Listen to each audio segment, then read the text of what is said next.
Hello Thespians, one, happy Halloween. It's my favourite holiday, and unfortunately here in Australia we don't actually celebrate it that much, so that kind of sucks. I had a Halloween party this year, week after Pumpkin, it was great!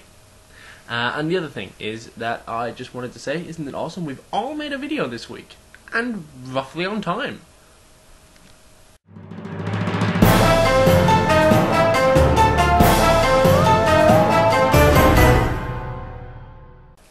So I'm just going to jump straight into the would you rathers for this, and then I'll go on to other things to talk about afterwards.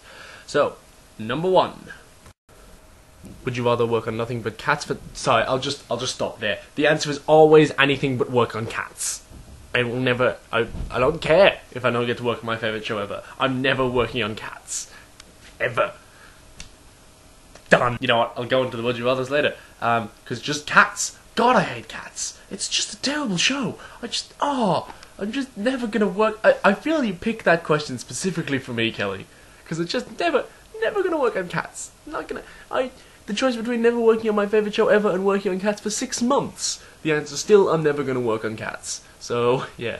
Not working on my favourite show doesn't mean I can't see it. So, I'm pretty happy with that. I just never ever want to work on cats. It's just the concept is that terrifyingly disgusting to me, to just have to work on cats for any amount of time. I would sacrifice so many things in order to do that. If the price was right, though, I'd do it. Because if the price was right, I'd basically do anything. So let's actually do the questions now, shall we? Would you rather understudy 20 parts or have a non-speaking role? This was probably the most interesting would you rather for me, because understudying 20 characters, I'm very similar to Sam in that when I'm working on a show, I tend to kind of know most of the show off by heart by the time we get to the end point anyway. Like, I stand in the back stage, kind of mouthing everyone's lines. I'm always back there, mouthing along the words with the actors, kind of thing.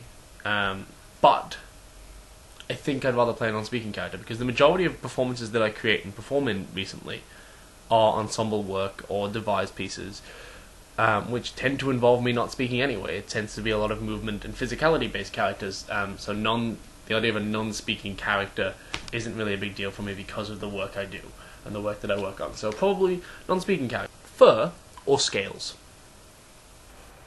Scales.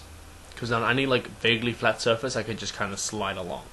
Also, fur in Australia during the summer, that would just be painful. Would I rather play someone who has the opposite gender to me or of a different ethnic cultural background? Opposite gender. Because Shakespeare. Would I rather not work until I'm 40 or have to play the same role until then? I think I'd be willing to play the same role until then, but then again, this question is answered by what's the role, what's the work I'm getting when I'm 40, what am I doing until I'm 40, kind of situation, because if I'm not working at all, then by the time I'm 40 I'm probably dead. Because, need to eat, capitalist society, I need to do some work. Am I working just crappy day jobs until then? Do I still have to do theatre that isn't work before then? This question has too many questions to answer. Unfortunately, I can't really come up with any would you rathers myself. I can't really think of any.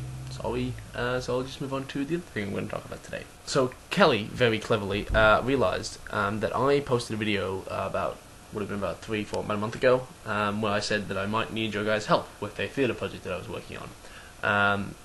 Thank you, Kelly, for getting back to me and checking if I still needed that. I don't, but thank you for helping me, and here's why. That was for a project called Exit Mundi that I just finished working on, where I was working on a project that involved gaming as theatre and gaming as performance, and creating performance through audiences playing games that the performers had designed and were facilitating. Part of that, because we were working for a week-long process, was the creation of an alternate reality, so a world in which the games were situated. This involved the creation of YouTube videos, internet sites, Twitter accounts, just huge amounts of different online and offline resources that the audiences could connect with to make it feel like the world that they were in was real. What I was going to ask you guys help with was comments and view counts and Twitter account followings and such, so that people that they didn't know were following these accounts too, and have you guys spread them out to your friends, so maybe we could have created a cooler world. I'll be creating this kind of work again soon, so I might ask the same thing of you guys, but yeah, so it's basically I was going to ask you guys help in world creating. And at the risk of going over time, that is all we've got time for today, and I shall see you all next week, I hope. Cheerio!